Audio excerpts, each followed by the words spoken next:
வள்ளி கிச்சனில் இப்போ நம்ம பண்ண போகிறது இறால் வடை பண்ண போகிறோம். அதுக்கு தேவையான பொருள் 1 கிராம் கடலைப்பருப்பு ஒரு 3 மணி நேரத்துக்கு முன்னாடி ஊற வச்சது, காஞ்ச மிளகாய், பூண்டு, இஞ்சி, 1 ஸ்பூன் ஜீரகம், கருவேப்பிலை பொடியாக நறுக்கிறது, 2 பெரிய வெங்காயம் பொடியாக நறுக்கிறது, மஞ்சள் பொடி, 1/2 கிலோ இறால், தேவையான அளவு உப்பு, பொரிச்சு எடுக்கிறதுக்கு எண்ணெய், பச்சை மிளகாய் 2, சப்பாக்கி கீரை 1 கைப்பிடி அளவு. மிக்சியில் ஃபஸ்ட்டு நம்ம கடலைப்பருப்பு, காஞ்ச மிளகாய், பூண்டு, இஞ்சி, ஜீரகம் இதெல்லாம் இதில் போட்டுட்டு மிக்சியில் நல்லா வடை மாவு பதத்துக்கு அரைச்சிக்கணும். நம்ம இறா வடைக்கு ஒரு 300 கிராம் கடலைப்பருப்பு ஊற வச்சதை நல்லா மிக்சியில் போட்டோ இல்லை கிரைண்டரில் போட்டோ இந்த பதத்துக்கு அரைச்சி எடுத்துக்கணும். அதில் கருவேப்பிலை, மஞ்சள் பொடி,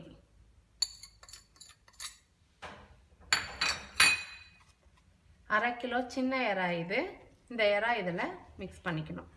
பெரிய இறா தான் கிடைக்குதுன்றவங்க பெரிய இறா வாங்கிட்டு சின்ன சின்னதாக கட் பண்ணிக்கலாம்.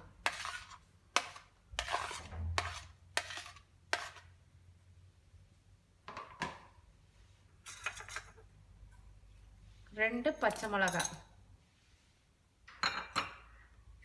2 பெரிய வெங்காயம் பொடியாக நறுக்கிறது,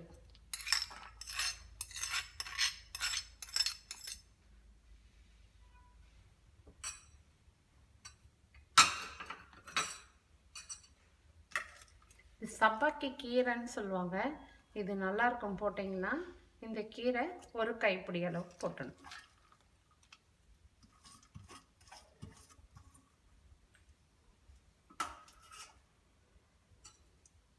தேவையான அளவு உப்பு,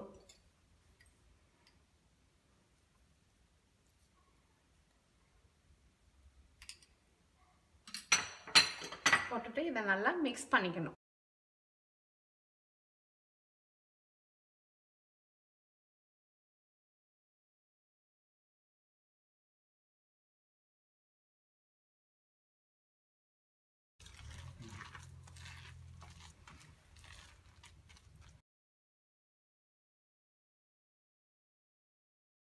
இந்த மாதிரி வாழை எடுத்து தட்டுங்க.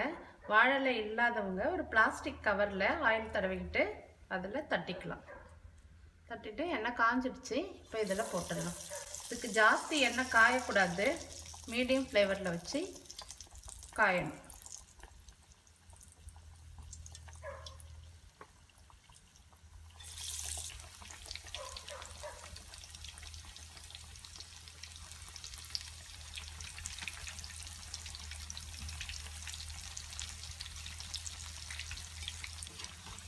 வடை நல்லா சேர்ந்துடுது.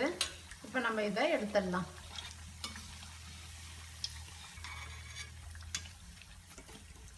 சுவையான எறா வடை ரெடி ஆயிடுச்சு. ரொம்ப டேஸ்டாக இருக்கும். ட்ரை பண்ணி பாருங்கள். லைக் பண்ணுங்க, ஷேர் பண்ணுங்க, சப்ஸ்கிரைப் பண்ணுங்க.